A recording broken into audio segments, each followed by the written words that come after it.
আচ্ছা ঠিক আছে। বিয়ের কথা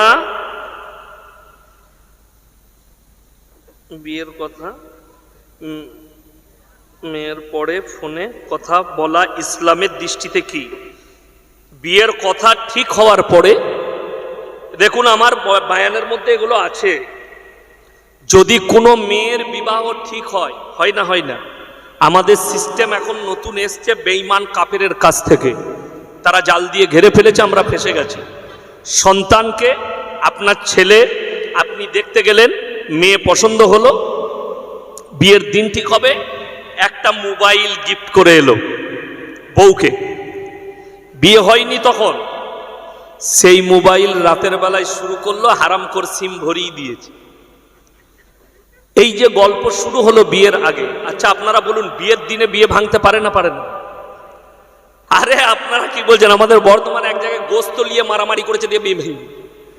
হ্যাঁ বাস্তব বলছি, বাংলাদেশে এক জায়গায় গোস্ত কম পড়েছে দিয়ে বালতি করে মাথা চেপে চালিয়ে দিয়েছে, বিয়ে ভেঙে গেছে। তাহলে বিয়ের দিনে বিয়ে ভেঙে গেল।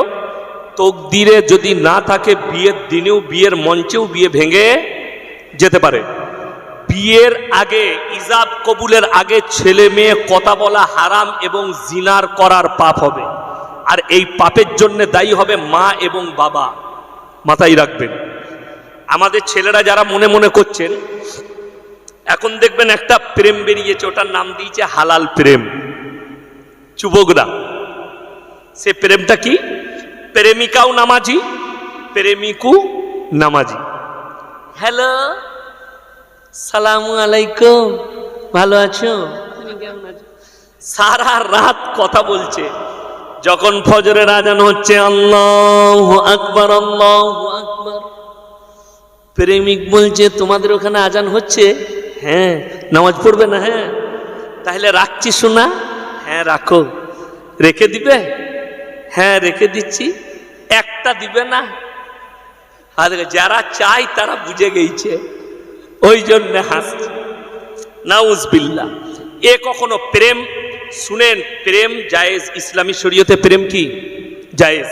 মায়ের সঙ্গে বোনের সঙ্গে, ভাইয়ের সঙ্গে ফুফুর সঙ্গে, নানার সঙ্গে নানির সঙ্গে, প্রতিবেশীর সঙ্গে, আত্মীয় স্বজনের সঙ্গে প্রেম জায়েজ। এটা মাথায় রাখবেন। যেটা তোমরা বলতে চাইছো ওটা হারাম। তবে এই ছেলেগুলো প্রেম করছে বলে কিছু তাবিজ বালার বাজার চলছে, তাই না? হ্যাঁ, আমাদের মৌলবীদের বাজার এমনি টিকে নয়। এই কিছু ছেলে মেয়ে প্রেম করছে বলে বাজার টিকে আছে। কি বুঝলেন? 1 মাস 3 মাস প্রেম করেছে, ঘনিষ্ঠতা বেড়েছে, এরপরে হঠাৎ করে ব্রেকআপ, ফোন বন্ধ। তখন এই চা দিতে গিয়ে ডিস্টার্ব করবেন না, আস্তে আস্তে চা দেন। আমি বায়ান বন্ধ করে দোয়া করে দেব।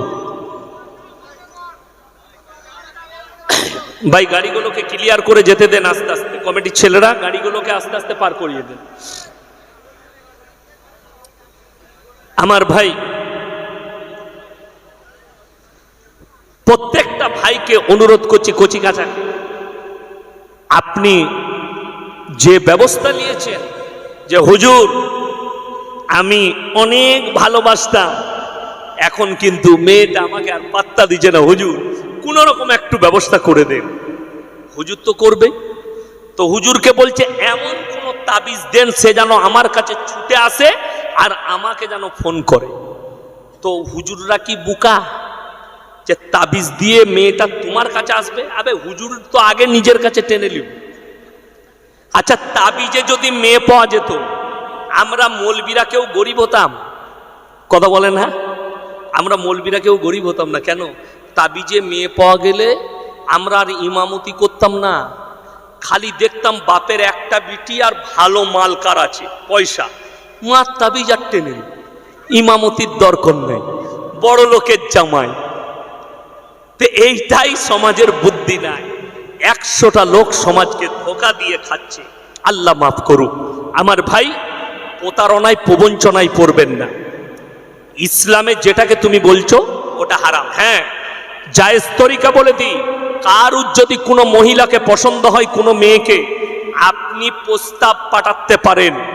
রাসূল আকরাম সাল্লাল্লাহু আলাইহি সাল্লামের মেয়ে হযরতে ফাতেমাতুজ জাহরা রাদিয়াল্লাহু তাআলা আনহার জন্য প্রথম বিয়ের প্রস্তাব এনেছিলেন হযরতে উসমানে গনি রাদিয়াল্লাহু তাআলা আনহু, ইয়া রাসূলুল্লাহ আমি আপনার মেয়েকে বিবাহ করতে চাই। নবীজি উত্তর দিলেন, তুমি উসমানে গনি, তুমি ফাতেমার থেকে ভালো বিবি পাবে, ফাতেমা তোমার থেকে ভালো স্বামী। হয়ে গেল। হযরতে আলীকে বললে তুমি গিয়ে দেলমোহর নিয়ে এসো। তিনি দেলমোহর নিয়ে এলেন। এইটা হচ্ছে জায়েজ তরিকা, তোমার তকদিরে থাকলে পাবে, না হলে পাবে না। বেঈমান কাফেররা শুনেলেন রাসূল আকরাম সাল্লাল্লাহু আলাইহি সাল্লামের হাদিস, আখরি জামানায় সমাজে হারাম আওলাদে ভরে যাবে। কিয়ামতের পূর্বে এই সমাজ হারাম আওলাদে ভরে যাবে। আপনি অবাক হবেন আমি যদি তথ্য দিই। এ আমার কলকাতার যুবকরা, হাওড়া জেলার যুবকরা শোনো, বেঈমান কাফের ইহুদি নাসারারা তারা ঠান্ডা মাথায় তোমাকে দিয়ে জিনা করাচ্ছে। তুমি ভাবতেই পারো না জিনাটা কি। যদি বলেন ঠান্ডা মাথায় জিনা কি, আপনি দেখতে পাবেন এই যে 14ই ফেব্রুয়ারি ভ্যালেন্টাইন ডে, নাম রেখেছে ভ্যালেন্টাইন ডে। হে আমার মুসলিম যুবক যুবতীরা শুনে যাও, স্কুল কলেজ পড়ুয়ারা, এটা বেঈমান কাফের আর ইহুদিদের তৈরি করা ঠান্ডা মাথায় জিনার রাস্তা। আল্লাহ তাআলা কোরআনে এদের জন্য সাবধান করেছেন। কোরআনে ইহুদি আর নাসারাদের জন্য বিশেষ করে আল্লাহ সাবধান করেছেন। এরা ঠান্ডা মাথায় নাম দিয়েছে 14ই ফেব্রুয়ারি ভ্যালেন্টাইন ডে, কাজ হচ্ছে জিনা করা। নাম দিয়েছে রোজ ডে, কাজ হচ্ছে জিনা করা। নাম দিয়েছে চকলেট ডে, কাজ হচ্ছে জিনা করা। নাম দিয়েছে রোজ ডে, নাম দিয়েছে কিস ডে, কাজ হচ্ছে জিনা করা। এগুলো ঠান্ডা মাথায় আপনার আমার সন্তানকে দিয়ে জিনা করাচ্ছে। এখানে যদি 100টা কলেজের ছেলে আর ইউনিভার্সিটির ছেলেকে দাঁড় করায়, 80 জন 80টা মুসলিম যুবক যুবতী আরবি 12টা মাসের নাম বলতে পারবেন। কিন্তু এরা ডেট লিখে রেখেছে কবে 25শে ডিসেম্বর হবে, কলকাতায় যাবে মদ পান করতে, কলকাতায় যাবে গির্জায়, খ্রিস্টানদের গির্জায় গিয়ে আশীর্বাদ নিতে যাবে কলেজ পড়ুয়া আর স্কুল পড়ুয়া ছেলেরা। হাইরে মুসলমান, তোমার জানা নেই কোরআন সূরা ফাতিহা আখরি আয়াত গায়রিল মাগজুবি আলাইহিম ওয়ালাদ-দাল্লিন, মাগজুম মানে ইহুদি, দাল্লিন মানে নাসারা। এই দুটো দলই পদভ্রষ্ট, আর এদের যারা অনুসারী হবে তারাও পদভ্রষ্ট হয়ে যাবে। 1 জানুয়ারি হারাম মুসলমানের জন্য পালন করা, 25শে ডিসেম্বর মুসলমানের জন্য হারাম। আমি বলিনি, কলকাতার মিডিয়ারা বলছে। 1 বছর আগে 2023 সালের 25শে ডিসেম্বর কলকাতার শুধু টাউনের বুকে 22,000 নিরোধ বিক্রি হয়েছে কন্ডম। একদিনে অতগুলো জিনা হয়েছে, 22,000 ছেলে মেয়ে জিনা করেছে কলকাতার বুকে, হাজার হাজার মুসলিম যুবক। খ্রিস্টানরা আহলে কিতাব থেকে বেরিয়ে গেছে। যারা মনে করছেন তোমার ঈদের নামাজে তারা আসবে না, মুখে পিশাব করে দিবে খ্রিস্টানরা, তোমার বকরা ঈদে আসবে না, তোমার মুখে পিশাব করে দিবে, অথচ তুমি তার অনুষ্ঠানটাকে নিজের মনে করেছো। কোরআনে আছে লা ইলাহা ইল্লাল্লাহ ওয়া লা ইলাহা ইল্লা। তোমরা দুটো নৌকায় পা দিও না। যদি বলেন আপনি সম্প্রীতি নষ্ট করছেন, এ মূর্খের আওলাদ, যদি তোমার হিম্মত থাকে স্টেজে এসো। যদি মনে হয় ইয়াসিন সাহেব সম্প্রীতি নষ্ট করছে, আমার রসুলের থেকে দামি সম্প্রীতি পৃথিবীতে কেউ দেয়নি। আল্লাহ রসুলের হাদিস শুনে যাও। তোমার বাড়ির পাশে কে বসবাস করছে দেখো না, সে হিন্দু হোক, দলিত হোক, আদিবাসী হোক, খ্রিস্টান হোক, জৈন হোক, যে ধর্মেরই হোক, সে ক্ষুধার্ত হলে খাবার দাও, বস্ত্রহীন হলে বস্ত্র দাও, বিপদে পড়লে পাশে দাঁড়াও। তা বলে এটা নয় যে তার ধর্ম তুমি পালন করবে আর আমার আল্লাহ মেনে নিবে। আল্লাহ এক এবং অদ্বিতীয়। আল্লাহ ছাড়া যদি কেউকে আপনি উপাস্য হিসাবে মেনে নেন, আল্লাহর কাছে সব থেকে জঘন্যতম পাপ অপরাধ হচ্ছে শিরকের পাপ। আল্লাহ ব্যতীত কবরে যদি সিজদা করেন, আল্লাহ ব্যতীত গাছের কাছে, আল্লাহ ব্যতীত পাথরের কাছে, আল্লাহ ব্যতীত মূর্তির কাছে, আল্লাহ ব্যতীত সূর্যের কাছে, সব আল্লাহর সৃষ্টি, আল্লাহ ব্যতীত অপরের কাছে করলে আপনার থেকে বড় অপরাধী আল্লাহর কাছে কেউ নয়। ওই জন্য আপনার বিশ্বাস হবে আল্লাহর প্রতি, এবং আপনার কাছ থেকে পৃথিবীর একটা মানুষ কষ্ট পাবে না। আল্লাহ কোরআনে বলেছেন, কেউ যদি কোনো মানুষকে হত্যা করে, সে যে ধর্মেরই হোক, গোটা মানব জাতিকে সে হত্যা করলো। কেউ যদি একটা মানুষকে বাঁচালো, রসুলের হাদিস শুনেলে যারা মা বোন আছেন তারা শুনবেন, যাদের মাথা ঢাকতে লজ্জা লাগে, যাদের শরীর ঢাকতে লজ্জা লাগে, যাদেরকে মুসলিম বলতে হিজাব পরতে লজ্জা লাগে, সেই নোংরা নারীরা শুনে যাও। আল্লাহর হাবিব সাল্লাল্লাহু আলাইহি সাল্লাম রাস্তা দিয়ে যাচ্ছেন, একটা বেঈমানের মেয়ে, মুশরিকের মেয়ে, হাতেম তায়ের বিটি, মাথায় কাপড় নেই, গায়ে কাপড় নেই। রাসূল সাল্লাল্লাহু আলাইহি সাল্লাম মাথার পাগড়িটা খুললেন আর হাতেম তায়ের বিটির মাথায় চাপা দিলেন আর বললেন, রাসূলের সাহাবীরা, ইয়া রাসূলুল্লাহ, এটা মুশরিকের বিটি। আল্লাহর নবী ধমক দিলেন, হে আমার সাহাবীরা শোনো, আমি মেয়েদের মাথা শরীর ঢাকতে এসেছি, খুলতে আসিনি। জোরে বলুন সুবহানাল্লাহ। আল্লাহর নবী দেখেননি এটা কোন ধর্মের, ওই জন্য শুনে রেখে দেন। খ্রিস্টানরা তিনজনকে আল্লাহ বলে মানে। কজনকে বললাম? খ্রিস্টানদের আল্লাহ কটা? তিনটে। নাম্বার 1, তারা আল্লাহকে সৃষ্টিকর্তা হিসাবে মানে।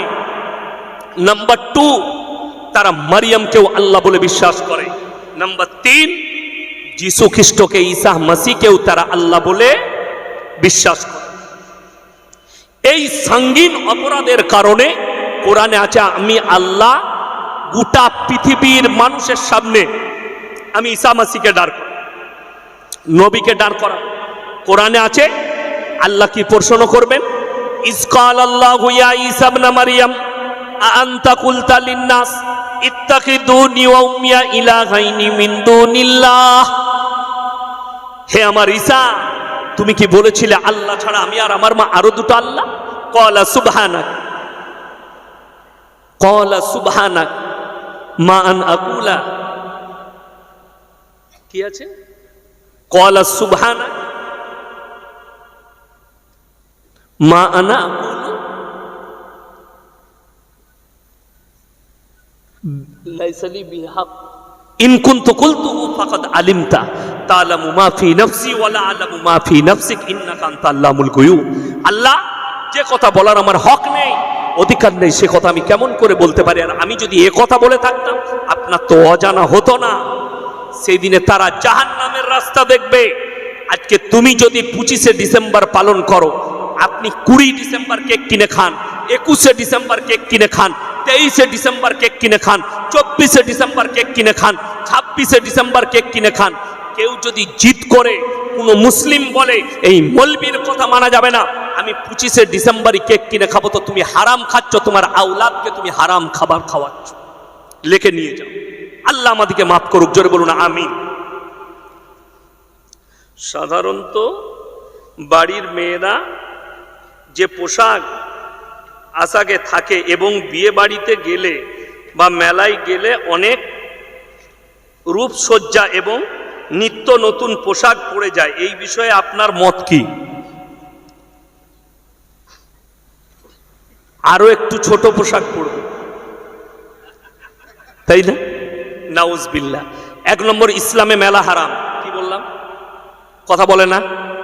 জোরে বলুন, মেলা কি হারাম? ইসলামে একমাত্র মেলা হারাম 1 নম্বরই। 2 নম্বর, নারী আর পুরুষ যদি নির্জনে এক কাছে হয়, 3 নম্বর যে ব্যক্তি হাজিরি দেয় তার নাম হচ্ছে শয়তান। কোরআনে আছে, ইন্না শাইতানা লিল ইনসানি আদুউম মুবিন। শয়তান হচ্ছে মানুষের প্রকাশ্য দুশমন। কি দুশমন বললাম? প্রকাশ্য দুশমন। শয়তান আপনাকে সব সময় ধোঁকার চেষ্টা করবে। শয়তান চাই আপনাকে ধোঁকা দিই।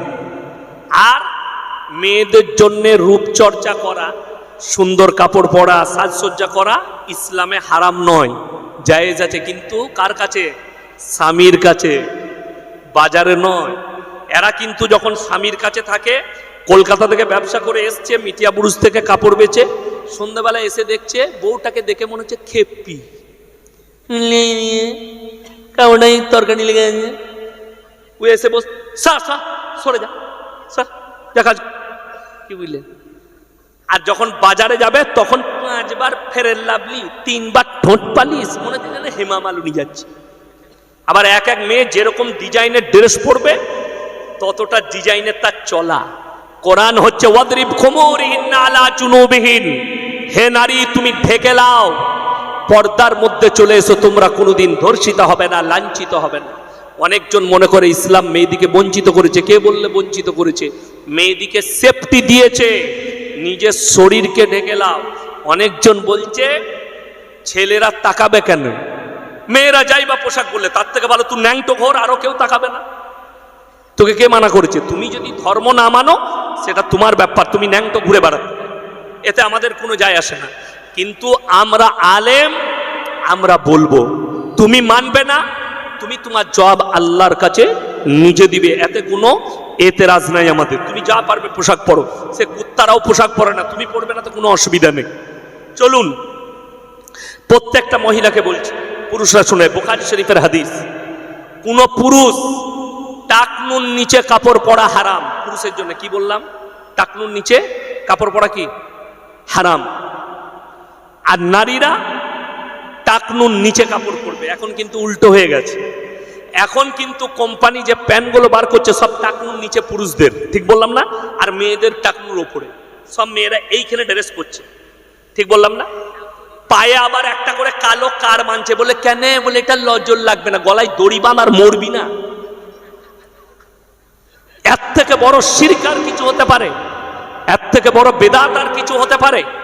হে আমার মায়েরা, বুখারী শরীফের হাদিস, যে মহিলারা টাকনুর ওপরে কাপড় পরবে ওই অঙ্গগুলো জাহান্নামের আগুনে জ্বালানো হবে। আর ওই পায়ের অংশ দেখে যতগুলো পুরুষের মনে জিনা জাগবে সব পাপের দায়ী তুমি হবে। ইসলাম ঢাকতে বলেছে, তুমি নিজেকে ঢেকে লাও, নিজেকে পর্দা করে লাও। বর্তমান যুগে ছেলে ও মেয়েরা তদবির ও তাবিজ ব্যবহার করে, এটা ইসলামের দৃষ্টিতে কি এবং আপনার মত কি? আমি বলেই দিলাম ভাঙিয়ে, তাবিজে মেয়ে পাওয়া যায় না। অনেকজন, অনেক মা আছে, কি বুঝলেন, এসে হুজুর দিকে বলে, হুজুর আমাকে একটা তাবিজ দেন তো, আমার শাশুড়িকে বশ করব। তো যদি যে মৌলবি বশ করার তাবিজ দেয় তাকে বলবো, আমাকে একটা তাবিজ দেন, 1 লাখ টাকা দেবো ক্যাশ। ক্যাশ কত? 1 লক্ষ টাকা দেবো ক্যাশ। মোদিজি যেন আমার বসে চলে আসে। কথা বুঝতে পারেননি? মোদিজি যেন আমার কথা শুনে। বড় দুঃখ লাগে, ধোঁকা, প্রতারণা, প্রবঞ্চনা। আপনার যদি শুনেলেন শাশুড়িকে আপনি বলছেন আপনার বসে থাকবে, শাশুড়ি চাইছে বৌমা আমার বসে থাকুক, ঠিক বলছি না? সবাই চাইছে। দেখবেন মায়েদের অভ্যাসটা, জামাই যদি বিটিকে খুব ভালোবাসে, শাশুড়িকে ভালোবাসে, বলবে জামাই আমার সুনাই ওজন করা, বলে না? বলে না? আর বেটা যদি শাশুড়িকে ভালোবাসে, বলছে ও তো পিপির গুলাম, ঠিক বললাম না? ওর বেটা শাশুড়িকে ভালোবাসছে, বেটা বিবির গোলাম। ছেলেরা ফেরে পড়ে গেছে। আর ওর জামাই যদি কিনে এনে ওকে শাড়ি দেয়, টাকা দেয়, তখন জামাই হচ্ছে সুনাই ওজন করা। আর ওর বেটা দিলে তখন ও হচ্ছে ভেড়া, গোলাম বলছে। কত বড় নিকৃষ্ট মন! ওই জন্যে দেখবেন অনেক শাশুড়ি আছে, বৌমায়ের বিটি হয়েছে 3টে, বলছে কুলোচ্ছনে বৌমা 3টে বিটি, বেটা হলো না। বৌমার যদি 3টে বিটি হওয়ার কারণে কুলোচ্ছনে হয়, তো তোমার মা তোমাকে জন্ম দিয়েছে, তোমার মা কত বড় কুলোচ্ছনে! কথাটা বুঝতে পেরেছেন না? পারেন? আর তা না হলে তুমি হিজড়ে বলো, আমি হিজড়ে। বড় কষ্ট লাগে। যারা মেয়ে পয়দা হলে খুশি হয় না, তাদের থেকে বড় নাফরমান বান্দা আল্লাহর কেউ নেই। যে পরিবারে মেয়ে পয়দা হয় আল্লাহর রহমত বর্ষিত হয়, জোরে বলুন সুবহানাল্লাহ। কিন্তু আমাদের দেশে নিয়ম আলাদা। বাজারে দেখা হয়েছে, ভাই কটা ছেলে পিলে হলো? বলছি বলি না, তোর ভাবি জাত খারাপ, পরপর 3টে বিটি। আর পাড়ার একজনের ছাগলের 3টে ছানা হয়েছে, বলছি জাতটা পেলি কোথাবে, আমাকে একটা দিস তো। শালা ছাগলের 3টে ছানা হলে জাত ভালো, আর বইয়ের 3টে বিটি হলে বলছে জাত খারাপ। তাহলে তোর জাতটা কিরকম ছাগলের জাত তুই বুঝতে পেরেছিস? বললেই আমি মৌলবি খারাপ। বড় কষ্ট লাগে যারা বিয়েতে যৌতুক নেয়। আজকে দেখুন, আপনাদের মিটিয়া বুড়ু যে এখানে আছে নাকি জানি না, বিয়ের আগের দিনে গায়ে হলুদ আপনাদের হয়? গায়ে হলুদ হয়? কষ্টটা কি জানেন তো?